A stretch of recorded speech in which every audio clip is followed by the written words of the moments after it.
This is not a review, it's more of a cautionary tale.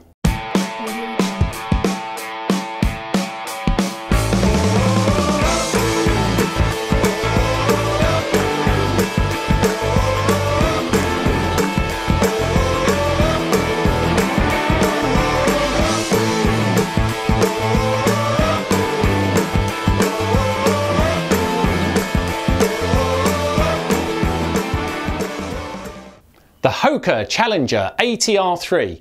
The observant amongst you will notice that I am not currently holding said shoe, and we shall come back to that in just a minute or so. But for start off, let's just say that this is another very attractive looking trail shoe that comes from Hoka One or Hoka 11. It comes with some stability. It's not a pure neutral shoe, and I really like that in the idea. Comes in a range of different colours. Great looking shoe, I personally felt.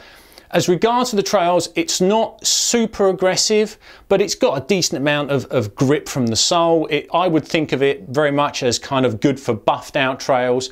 Some semi-technical areas, but if it was really boggy and really craggy, it wouldn't be the first shoe I would use for that. But for kind of very different terrain, excellent. It's got a 5mm drop and good looking shoe. So why am I not holding said Hoka Challenger ATR3? Well, I ordered some because I was very excited. When I say some, I actually ordered a pair. Some implies that I ordered 3 or 4. That would be ridiculous. So I ordered a pair. And they turn up and I open the box up and I'm like, yeah, that's a great looking shoe and it feels really light and it looks good and feels nice and squidgy in the sole. I'm very excited. Put on the shoe, worst fitting shoe I think I've ever put on my feet. I was almost stunned. I was sort of looking down at my foot and could sort of disbelief. It was like, what the hell's going on? And it wasn't the length. It wasn't like, oh, you needed to order half a size bigger. It just has the strangest design in toe box. It's almost like the volume of the toe box somehow been sort of shrunk down and compressed, and there just wasn't enough there. So when you think about like having a bit of room for your toes to splay as you're striking the ground, just forget it. It was never going to happen in a million years.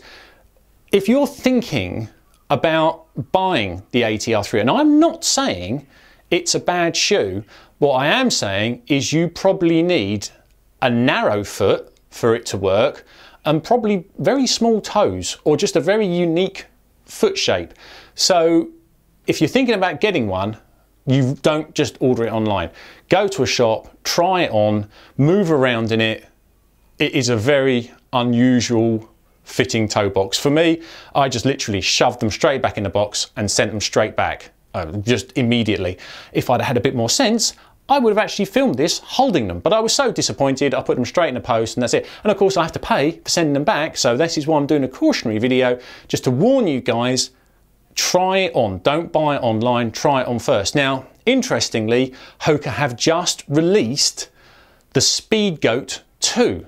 Yes, I have ordered these and they look awesome. Now this is not going to be a review of the Speedgoat 2s either, but I thought it's fair to do a comparison on the toe box. Now these are quite snug.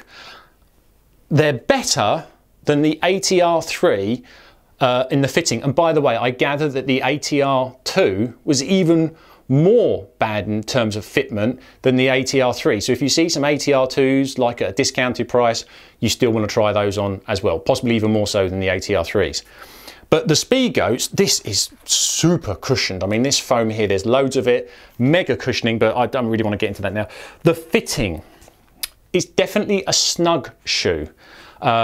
I'm sort of wearing it now, just giving a bit of stretch, sort of trying to bed it in a little bit. I don't really normally think you need to bed in trainers, but some trainers just, you know, some of these shoes, they do feel like they need a little bit of bedding in, and this definitely falls into that category. And I want to stretch it and run in it a little bit because I want to race in it next weekend. Interestingly with this, when I move it, when I wear it out and about just walking, I haven't run in it yet, the snugness suddenly seems to dissipate. as I'm moving around. So I'm thinking if I get a couple of runs in it just to give it as max stretch, then hopefully it should be good for racing in. But yeah, this is better fitting than the ATR3. Having said that, if you have quite a broad foot, I'm not sure this is going to be for you. I think this is another shoe that you also really ought to try on before you buy it. To be frank, it looks like a great shoe.